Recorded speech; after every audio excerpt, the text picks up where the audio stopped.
बुढ़ापे में यह चमत्कारी औषधि देगी आपको जवानी का एहसास। दोस्तों, कई बार हम दर्द को सामान्य समझकर नज़रअंदाज कर देते हैं। हम सोचते हैं कि यह तो उम्र का असर है, थोड़ा बहुत दर्द तो चलता है। लेकिन सच्चाई यह है कि हमारा शरीर हमें संकेत देता है जब जोड़ों में कसाव होता है, जब मांसपेशियां जमी हुई महसूस होती हैं, जब घुटनों में सुई जैसी चुभन होती है, तो यह शरीर की चेतावनी होती है कि अंदर कुछ कमजोर हो रहा है। हमारे शरीर में जहाँ जहाँ दो हड्डियाँ आपस में मिलती हैं वहाँ एक जोड़ बनता है। इन जोड़ों के बीच एक नरम, चिकनी और लचीली परत होती है जिसे कार्टिलेज कहा जाता है। आम भाषा में लोग इसे हड्डियों के बीच की गद्दी कह देते हैं। यह परत हड्डियों को आपस में रगड़ने से बचाती है और हमें बिना दर्द के चलने फिरने की आज़ादी देती है। लेकिन जैसे जैसे उम्र बढ़ती है, गलत खानपान, पोषण की कमी, व्यायाम की कमी और शरीर की अंदरूनी कमजोरी के कारण यह कार्टिलेज धीरे धीरे पतला और कमजोर होने लगता है।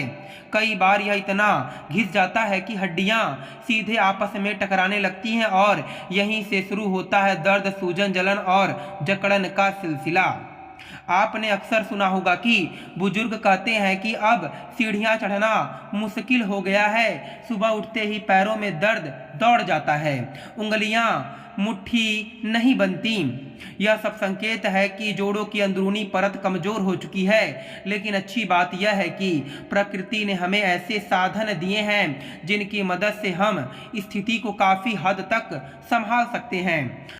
आज जो उपाय हम आपको बताने जा रहे हैं वह शरीर को अंदर से सहारा देता है, जोड़ों को पोषण देता है और धीरे धीरे दर्द को कम करने में मदद करता है। इस उपाय की सबसे बड़ी खासियत यह है कि इसे बनाने के लिए केवल दो मुख्य चीज़ों की जरूरत पड़ती है और तीसरी चीज सहयोग के रूप में काम करती है। यह चीज़ें इतनी सामान्य है कि आपके घर की रसोई में आसानी से मिल जाएंगी। सबसे पहले हमें एक साफ, सूखी और कांच की बोतल की जरूरत होगी। ध्यान रखिए कि बोतल प्लास्टिक की नहीं होनी चाहिए। प्लास्टिक में तेल रखने से उसकी गुणवत्ता प्रभावित हो सकती है, क्योंकि प्लास्टिक के सूक्ष्म रसायन धीरे धीरे तेल में मिल सकते हैं। इसलिए हमेशा कांच की बोतल का ही उपयोग करें। अब बात करते हैं तेल की। आप सरसों का तेल भी ले सकते हैं, लेकिन अगर आप ज़्यादा प्रभावी परिणाम चाहते हैं तो तिल का तेल सबसे उत्तम माना गया है। तिल का तेल आयुर्वेद में बहुत महत्वपूर्ण स्थान रखता है। यह प्राकृतिक, शुद्ध और शरीर के लिए पोषक होता है। पुराने ग्रंथों में भी तिल के तेल से मालिश को स्वास्थ्य के लिए लाभकारी बताया गया है। तिल का तेल शरीर को गर्माहट देता है, जोड़ों में जमी जकड़न को ढीला करता है और त्वचा के माध्यम से अंदर तक पहुंचकर अपना प्रभाव दिखाता है। नियमित रूप से तिल के तेल की हल्की मालिश करने से शरीर में लचीलापन बना रहता है और जोड़ों की कार्य क्षमता बेहतर होती है।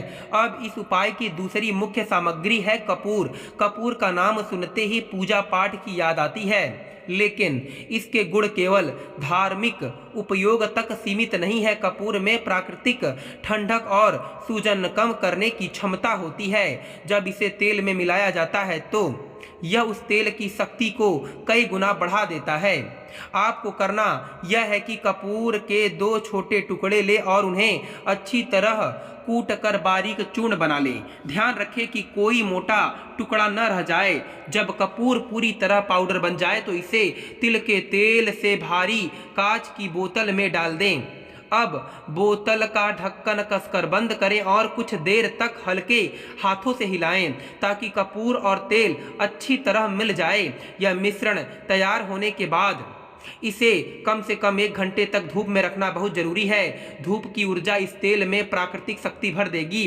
अगर गर्मियों का मौसम है तो यह प्रक्रिया आसान होती है।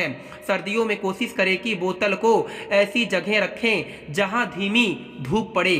1 घंटे बाद यह तेल उपयोग के लिए तैयार हो जाएगा। अब सवाल आता है कि इसे कैसे और कब लगाना चाहिए। इस तेल का उपयोग सुबह या दिन के समय करना अधिक लाभकारी माना जाता है। जब शरीर का तापमान सक्रिय होता है तब तेल बेहतर तरीके से काम करता है।